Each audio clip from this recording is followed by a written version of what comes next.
आजा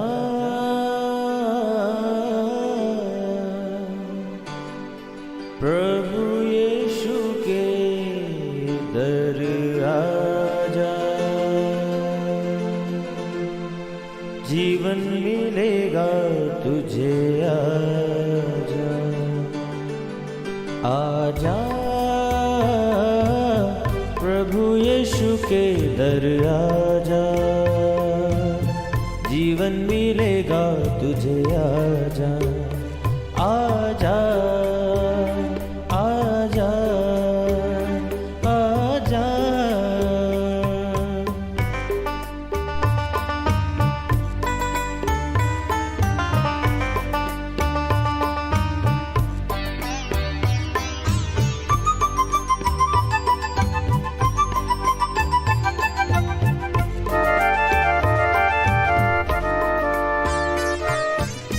दिल पे जो तेरे बड़ा बोझ है, सारी उम्र का एक रोग है।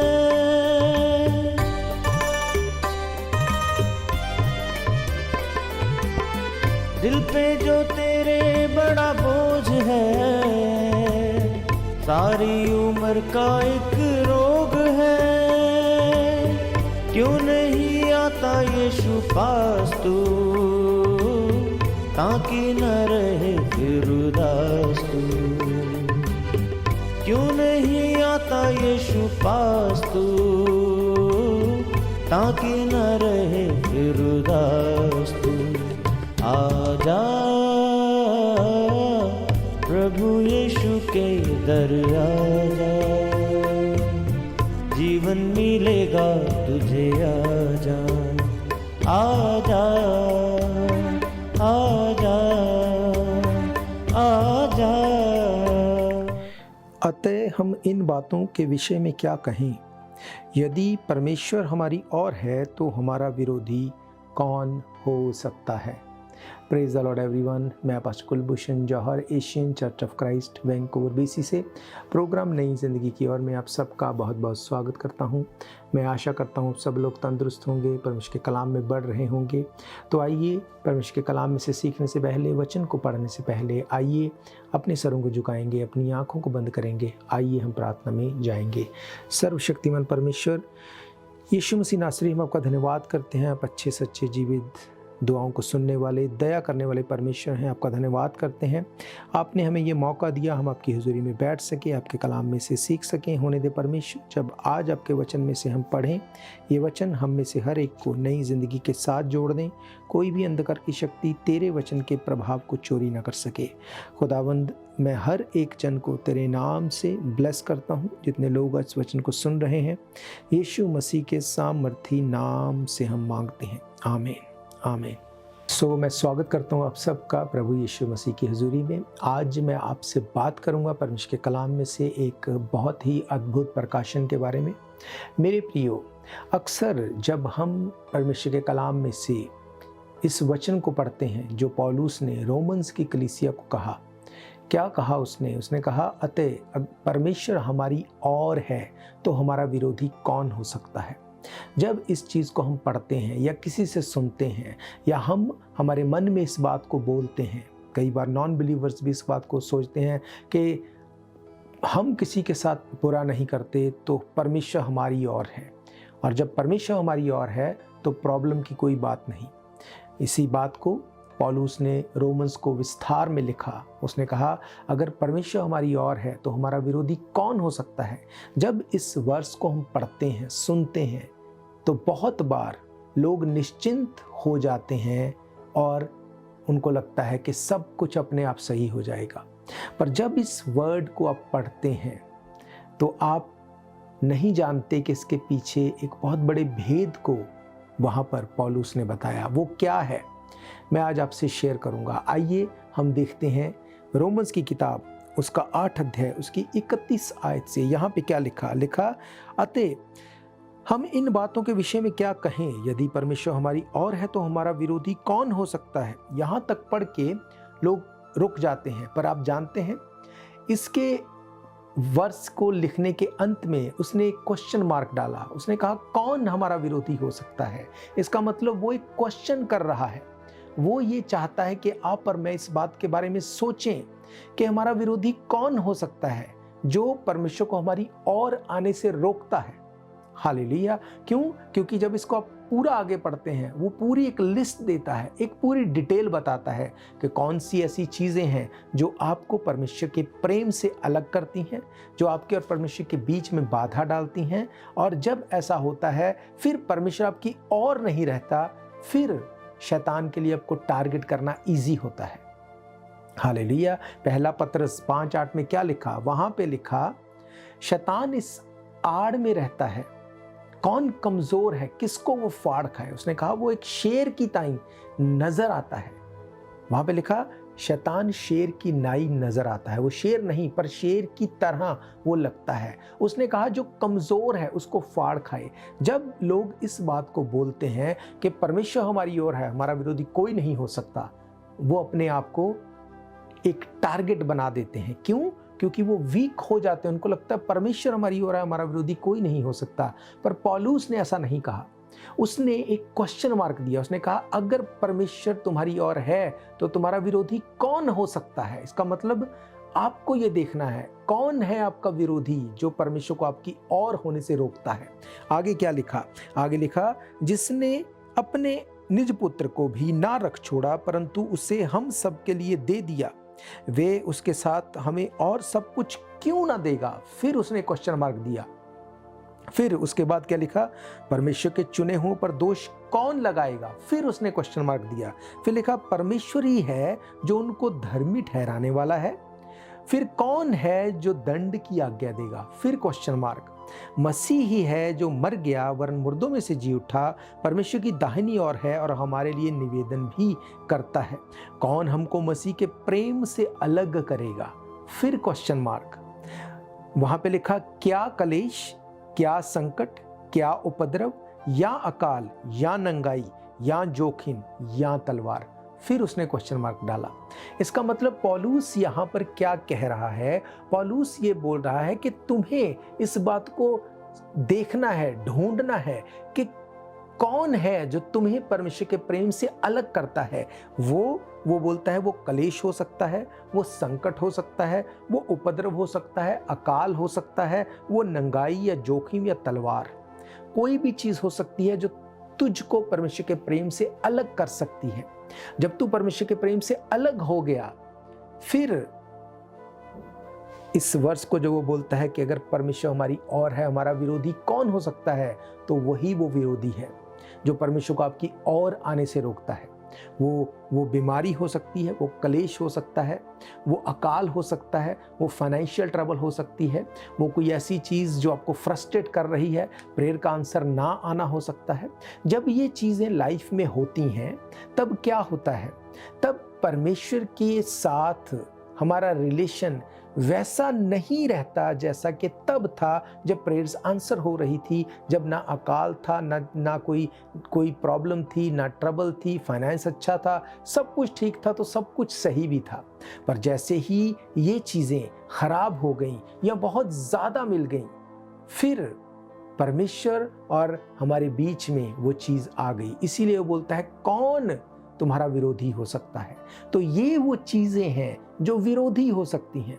उसने कहा जब परमेश्वर तुम्हारी ओर है तो कौन तुम्हारा विरोधी हो सकता है। आज आप जानते हैं आपका विरोध करने वाला कोई बाहर वाला नहीं। यीशु मसीह ने क्या कहा? उसने कहा मनुष्य के विरोध करने वाले उसके खुद के लोग होंगे। खुद के लोगों का मतलब सिर्फ लिटरली लोगों से नहीं है, उसका मतलब कुछ और भी है। हम देखेंगे परमेश्वर के कलाम में से।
प्रियो, बाइबल कहती है, यीशु मसीह ने कहा मनुष्य के विरोध करने वाले उसके खुद के लोग होंगे। खुद के लोगों से मतलब सिर्फ लिटरली लोग नहीं है, इसका मतलब खुद की इच्छाएं, खुद की लाइफ में की स्ट्रगल।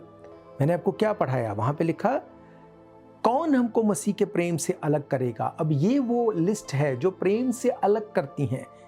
कलेश, संकट, उपद्रव, अकाल, नंगाई, जोखिम, तलवार, ये सब चीजें हैं जो परमेश्वर के प्रेम से अलग करती हैं। आज आपको लगता है कि मैं परमेश्वर के साथ समय नहीं बिता पाता, क्यों? मुझे फाइनेंस और बढ़ाना है। ये क्या है? ये वो चीज़ है जो परमेश्वर को आपकी और होने से रोकती है। हालेलुया। आपको लगता है कि मुझे पवित्रता में बने रहना है, मुझे अपने कैरेक्टर को साफ रखना है, पर जो आपके आसपास के लोग हैं वो आपको प्रेशराइज करते हैं। लोग कर रहे हैं, तुझे क्या प्रॉब्लम है? जब आप उनके बीच में रहते हैं, वो फेलोशिप आपके और परमेश्वर के साथ की फेलोशिप को ब्रेक करती है। जब वो ब्रेक करती, परमेश्वर को आपकी ओर आने से वो रोकती है, आपकी और परमेश्वर फिर नहीं होता। हालेलुया। अगर आप देखते हैं मैथ्यू उसका 24 अध्याय उसकी 11 आयत से, यहाँ पर क्या लिखा, बहुत से झूठे भविष्यद्वक्ता उठ खड़े होंगे, बहुतों को भरमाएंगे, अधर्म के बढ़ने से बहुतों का प्रेम ठंडा पड़ जाएगा, परंतु जो अंत तक धीरज धरेगा उसी का उद्धार होगा। राज्य का ये सुसमाचार सारे जगत में प्रचार किया जाएगा, सब जातियों पर गवाही हो के अंत आ जाएगा। हालेलुया। लिखा बहुत से झूठे भविष्यद्वक्ता उठ खड़े होंगे, झूठे नबी उठ खड़े होंगे, और मनुष्य का प्रेम जो है वो ठंडा पड़ जाएगा। अब प्रेम ठंडा पड़ गया, फिर भी क्या आप बोल सकते हैं परमेश्वर हमारी ओर है? नहीं, प्रेम का ठंडा पड़ जाना परमेश्वर को आपकी ओर होने से रोकता है। हालेलुया। आगे क्या लिखा, वहां पे लिखा, जैसे लिखा है, तेरे लिए हम दिन भर घात किए जाते हैं, हम वध होने वाली भेड़ों के समान गिने गए हैं, परंतु इन सब बातों में हम उसके द्वारा जिसने हमसे प्रेम किया जयवंत से भी बढ़कर हैं। इसके पीछे उसने क्वेश्चन मार्क नहीं दिया, उसने कहा तुम विक्टोरियस हो, विक्टोरियस से भी बढ़कर हो, क्योंकि मैं निश्चय जानता हूं ना मृत्यु, ना जीवन, ना स्वर्गदूत, ना प्रधानताएं, ना वर्तमान, ना भविष्य, ना सामर्थ, ना ऊंचाई, ना गहराई, ना कोई और सृष्टि हमें परमेश्वर के प्रेम से जो हमारे प्रभु यीशु मसीह में है अलग कर सकेगी। इसके बाद कोई क्वेश्चन मार्क नहीं। ये वो अपने बारे में बताता है, वो बताता है कि मेरी लाइफ में उन सब चीज़ों के बारे में बताता है, न मृत्यु, न जीवन, न स्वर्गदूत, न प्रधानताएं, वर्तमान, भविष्य, सामर्थ, ऊंचाई, गहराई, न सृष्टि, कोई और जो बात सृष्टि की है, कोई भी चीज़ हमें परमेश्वर के प्रेम से अलग नहीं कर सकती। वो अपनी बात यहाँ पे बताता है, वो बोलता है मैंने बढ़ना भी सीख लिया, मैंने घटना भी सीख लिया, मैं सब चीज़ों में अब जानता हूँ मुझे करना क्या है। आज लोगों को क्या लगता है कि परमेश्वर हमारी ओर है, हमारा विरोधी कोई नहीं हो सकता। फिर भी आप ट्रबल में हैं, आप स्ट्रगल में हैं, फाइनेंशियल, फिजिकल, फैमिली, हर चीज़ में स्ट्रगल में है। ऐसा क्यों? क्योंकि परमेश्वर आपकी ओर जिस तरह वो चाहता है वैसा नहीं है। क्यों? इसमें उसकी कोई गलती नहीं। क्या कहा उसने? कहा कौन हमको उसके प्रेम से अलग करेगा। इसका मतलब ये वो लिस्ट है जो उसके प्रेम से अलग करती है, जो परमेश्वर को आपकी ओर होने से रोकती है। कौन सी चीजें? कलेश, संकट, उपद्रव, अकाल, नंगाई, जोखिम, तलवार, ये सब चीजें हैं। हर वो चीज जो आपको पता है आपको परमेश्वर के प्रेम से, उसकी संगति से, फेलोशिप से अलग करती हैं, हर वो चीज परमेश्वर को आपकी ओर होने से रोकती है। आप जानते हैं परमेश्वर ने आपसे प्रेम किया, इसलिए उसने आपको सबूत के तौर पर क्रूसीफाई होकर दिखा दिया। उसने कहा मैंने उस सब पापों को अपने ऊपर ले लिया, मैंने तुम्हारे गुनाहों को माफ किया, अपनी पीठ के ऊपर कोड़े खाए, दुखों को सहा, लानतों को सहा, अब सब कुछ को लेके मैं तुम्हारे लिए मर गया, गाड़ा गया, तीसरे दिन मुर्दों में से जी उठा। उसने कहा अब मैं तुम्हारी और हूं। पर जब ये चीजें लाइफ में होती हैं, जब तुम्हारी लाइफ में कलेश है, तलवार है, जोखिम है, जब बीमारी है, फाइनेंशियल ट्रबल है, व्यभिचार है, गंदगी है, ये चीजों को अब भी अगर तुम अपनी लाइफ में रखोगे तो मैं तुम्हारी ओर नहीं हो सकता, क्योंकि वो पाप है। यीशु मसीह पाप के साथ खड़ा नहीं हो सकता। मेरे प्रियो, बहुत बार लोग इस बात को, इस वर्ष को पढ़ के खुश हो जाते हैं, परमेश्वर हमारी ओर है, हमारा विरोधी कौन हो सकता है। पौलुस ने वहां पे क्वेश्चन मार्क दिया, उसने कहा कौन विरोधी हो सकता है। इसका मतलब आपको और मुझे ये सोचना है कौन विरोधी है कि परमेश्वर आपकी ओर नहीं हो रहा। आपकी वो स्ट्रगल अभी भी वैसी की वैसी है। क्यों? क्योंकि परमेश्वर चाहता है वो खत्म हो जाए, परमेश्वर चाहता है कि आप उसमें से निकल जाएं। पर बात यह है कि अभी भी कलेश, संकट, उपद्रव, अकाल, नंगाई, ये सब जो लिस्ट है, जोखिम, तलवार, ये सब चीजें अब भी परमेश्वर को आपकी लाइफ में आपकी ओर आने से रोकती हैं। आप वचन का प्रचार नहीं करते, आप किसी को गवाही नहीं देते, किसी को नहीं बताते कि मैं यीशु मसीह के ऊपर फेथ रखता हूं। क्यों? आपको डर लगता है। आपको संडे को काम करना है। आप अपने बॉस को नहीं बोल सकते कि संडे को मैं परमेश्वर के भवन में जाता हूं, मुझे काम नहीं करना। क्यों? आपको तलवार का डर है, आपको फाइनेंस का डर है। बाइबल क्या कहती है? बाइबल कहती है डरपोक परमेश्वर के राज्य में प्रवेश नहीं कर सकते। वहां पर क्वेश्चन मार्क नहीं दिया गया, वहां पर लिखा है डरपोक परमेश्वर के राज्य में प्रवेश नहीं कर सकते। हालेलुया। आपका फेथ आपको शेयर करने से डर लगता है, किसी के लिए प्रार्थना करने से आपको डर लगता है, पाप को मना करने से आपको डर लगता है। अगर आपको लगता है कि अगर मैं झूठ ना बोलूं शायद मेरा काम नहीं चलेगा, आपको डर लगता है। बाइबल क्या कहती है? पहला पतरस 5:8 में लिखा, शैतान शेर की नाई इस आड़ में बैठा है, कौन कमजोर है उसको फाड़ खाए।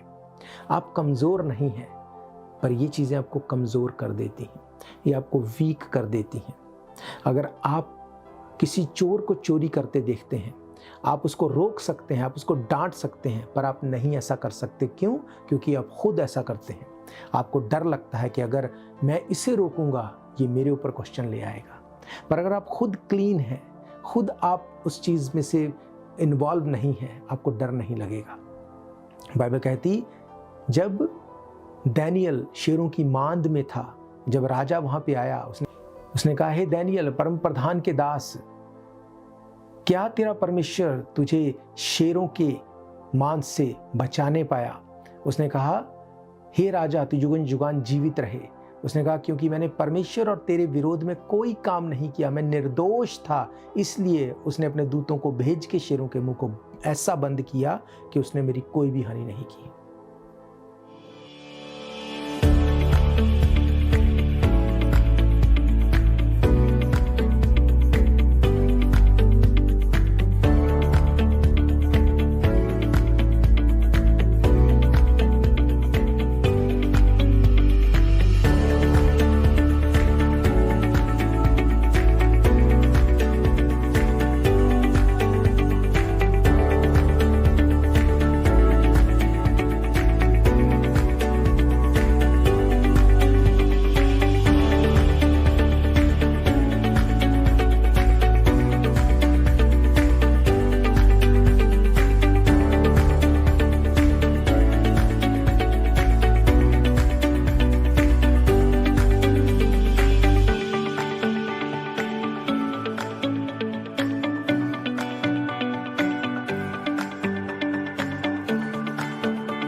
जब पौलुस ये बोलता है कि अगर परमेश्वर तुम्हारी ओर है तुम्हारा विरोधी कौन हो सकता है, वो आपको क्वेश्चन कर रहा है।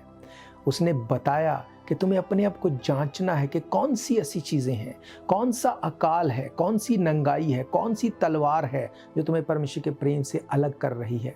कई बार आप स्पिरिचुअली ड्राइनेस में होते हैं, कई बार आप फिजिकली ड्राइनेस में होते हैं, कई बार आप फाइनेंशियल ड्राइनेस में होते हैं, कई बार आपके पास वो नहीं होता जिसके लिए परमेश्वर का आत्मा आपको गवाही देने के लिए, दूसरों को इनकरेज करने के लिए बोलता है।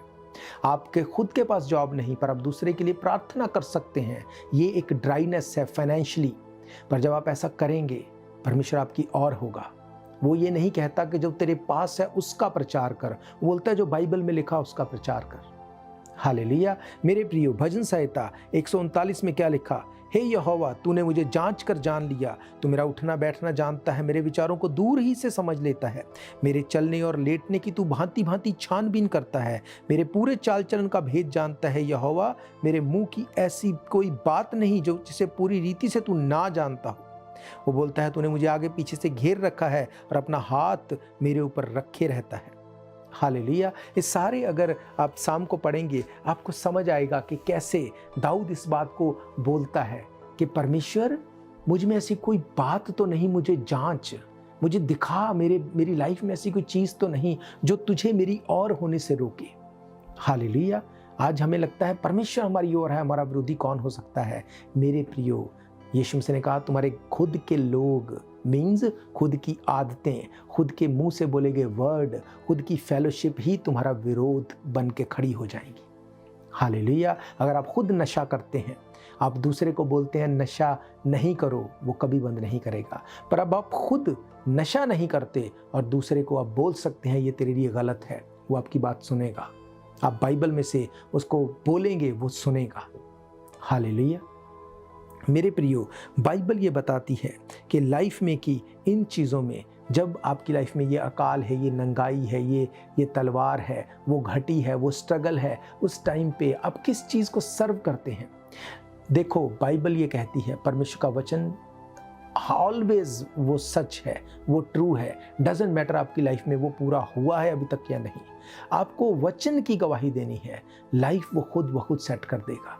क्या कहता है पौलुस, अगर इसी रोमन्स की 6 अध्याय को पढ़ते हैं, उसकी 15 आयत में वहां पे क्या लिखा, तो क्या हुआ, क्या हम इसलिए पाप करें कि हम व्यवस्था के अधीन नहीं वरन अनुग्रह के अधीन हैं? कदापि नहीं। क्या तुम नहीं जानते कि जिसकी आज्ञा मानने के लिए तुम अपने आप को दास के समान सौंप देते हो, उसी के दास हो, चाहे पाप के जिसका अंत मृत्यु है, चाहे आज्ञाकारिता के जिसका अंत धार्मिकता है। हालेलुया। मेरे प्रियो, बाइबल ये बताती है जिस चीज़ के आगे आप सरेंडर कर देते हैं आप उसके दास बन जाते हैं। अगर आपसे नशा नहीं छूटता और आप प्रार्थना नहीं करते इस चीज़ के लिए, आप उसके दास हैं। एक शराब पीने वाला, एक नशा करने वाला व्यक्ति सारा दिन सही रहता है, शाम को उसको लगता है मुझे मेरी बॉडी, मुझे अभी चाहिए, मुझे नशा चाहिए, मुझे शराब चाहिए। वो उसका दास है, वो सरेंडर कर देता है उसके आगे। एक व्यभिचारी, उसको जब उसके सामने व्यभिचार है वो सरेंडर कर देता है, तो वो उसका दास है। वो कुछ भी बोलता रहे, कोई फर्क नहीं पड़ता, वो उसका दास है। पर जब आप परमेश्वर के काम को, वचन को अपनी लाइफ में पूरा करेंगे, उसने कहा कौन तुम्हारा विरोधी हो सकता है। उसने एक लिस्ट को वहां पे दिया, उसने उस लिस्ट को देके उसने बताया, उसने कहा देखो इसमें से क्या है वो चीज़, क्या वो कलेश है, वो लड़ाई, वो झगड़ा, वो परमेश्वर के साथ गलत तरीके से बोलना, परमेश्वर को लोग गालियां देते हैं, परमेश्वर के लिए गलत बोलते हैं। उसने कहा संकट, उपद्रव या अकाल, आपकी लाइफ पे थोड़ी सी ट्रबल आ गई, आपके अकॉर्डिंग थोड़ा सा नहीं चला, थोड़ा सा अकाल आ गया, ड्राइनेस आ गई। बाइबल कहती है नंगाई, जोखिम या तलवार, आपको पता है अब कुछ नहीं है, कुछ नहीं होगा, आपको पता है कि अब जोखिम, ट्रबल है, आपको पता है कि अब तलवार मेरे ऊपर है, उसके बावजूद आप परमेश्वर के वचन में खड़े हैं। आपको पता है कि संडे को काम पे नहीं जाऊंगा तो शायद मुझे काम से निकाल दे, ये एक तलवार है। क्या तब भी आप परमेश्वर को अपनी ओर देखना चाहते हैं? आपको वचन को पूरा करना पड़ेगा। उसने कहा 6 दिन काम करो, 7वें दिन परमेश्वर के भवन में आओ। उसने कहा सब चीजों में परमेश्वर को स्मरण करके सब काम करना, वो तेरे लिए सीधा मार्ग निकालेगा। आपको परमेश्वर को इन्वॉल्व करना है अपनी हर चीज में, आपको प्रार्थना में रहना है, आराधना में रहना है, लाइफ को स्ट्रेट रखना है। बाइबल कहती जब तू परमेश्वर को अपनी लाइफ में स्मरण करके काम करेगा, वो तेरे लिए सीधे मार्ग को निकालेगा। बीमारी, ट्रबल, प्रॉब्लम वो आपको नाश करने के लिए नहीं आ सकती। आप बीमार हो सकते हैं पर वो परमेश्वर के नाम को महिमा देने के लिए होगा। जब आप उस बीमारी से रिकवर होंगे, लोग इस टेस्टिमनी को सुनेंगे और चीज़ें चेंज होगी। जब आप घटी में भी चोरी नहीं करेंगे, जब आप ट्रबल में भी परमेश्वर के साथ खड़े रहेंगे। आज लोग बोलते हैं हम व्यभिचार नहीं करते, क्यों? मौका नहीं मिला। चोरी नहीं करते, क्यों? मौका नहीं मिला। गालियां नहीं निकालते, क्यों? मौका नहीं मिला। जैसे ही मौका मिलता है वो सब कुछ करते हैं। फिर आप कैसे बोल सकते हैं परमेश्वर हमारी ओर है, हमारा विरोधी कौन हो सकता है? यही गालियां निकालना, यही व्यभिचार, यही नशा, यही गंदगी, ये आपका विरोधी है जो परमेश्वर को आपकी ओर आने से रोकता है। और ये चीज़ पौलुस बोल रहा है रोमन्स की कलीसिया। उसने कहा जांचो कि कौन सी चीज़ें हैं जो परमेश्वर को तुम्हारी ओर आने से रोकती हैं। हालेलुया। मेरा ये फेथ है, ये वचनों के साथ आप ब्लेस्ड हैं। मैं आप सबके लिए दुआ करूंगा। अपनी आंखों को बंद करो। अगर आप मन फिरा के परमेश्वर के पीछे आना चाहते हैं, इस प्रार्थना को मेरे पीछे दोहराओ। सर्वशक्तिमान परमेश्वर यीशु मसीह नासरी, आज तेरे वचन में से हमने देखा कि अगर परमेश्वर हमारी ओर है, हमारा विरोधी कौन हो सकता है। इन सब विरोध में आने वाली चीज़ों को, चाहे वो अकाल हो, जोखिम हो, नंगाई हो, तलवार हो, खुदावंद हर एक सिचुएशन में हम तुझे अपना उद्धारकर्ता, मुक्तिदाता ग्रहण करते हैं। तू हमारी ओर बना रहे खुदावंद, हम इन सब चीज़ों में तेरे साथ खड़े रहने वाले हो सकें। खुदावंद मैं हर उस बीमार को, हर उस प्रॉब्लम में पड़े हुए व्यक्ति को तेरे सामने लेके आता हूँ, जो अपनी ताकत बुद्धि से इसमें से नहीं छूट पाता। आज यीशु मसीह के नाम से मैं कमांड करता हूँ, हर जोखिम, हर तलवार, हर नंगाई, हर एक ट्रबल इनकी लाइफ से चली जाए। अथाह कुंडा नरक की आग में तेरे लोग ब्लेस्ड होने पाए खुदावंद, इनकी जिंदगी विक्टोरियसली होने पाए। In Jesus mighty name we pray, amen amen hallelujah. तो मैं आपको बताना चाहता हूँ, अगर आप इतवार को परमेश्वर के भवन में आके सभा को अटेंड करना चाहते हैं, परमेश्वर के भवन में आके सभा को अटेंड कर सकते हैं। एड्रेस आपकी स्क्रीन के ऊपर दिया गया है। इसके अलावा अगर आपकी कोई भी प्रेयर रिक्वेस्ट है, क्वेश्चन है, डाउट है, तब भी आप हमें कांटेक्ट कर सकते हैं। आप हमें कॉल कर सकते हैं, व्हाट्सअप कर सकते हैं, ईमेल कर सकते हैं, हमारी वेबसाइट पे जाके फॉर्म फिल कर सकते हैं। आप किसी भी तरह से अपनी प्रेयर रिक्वेस्ट को भेज सकते हैं। महीने के पहले सैटरडे संडे 24 घंटे की चेन प्रेयर होती है। उस टाइम पे हम 24 घंटे प्रार्थना में होते हैं। आप अपनी प्रेयर रिक्वेस्ट को भेज सकते हैं। बहुत से लोग भेजते हैं जिनकी प्रेयर का परमेश्वर आंसर भी करता है। आप भी अपनी प्रेयर रिक्वेस्ट को भेज सकते हैं। मेरा ये फेथ है, जब हम मिल के दुआ करेंगे आपकी लाइफ सेम नहीं होगी।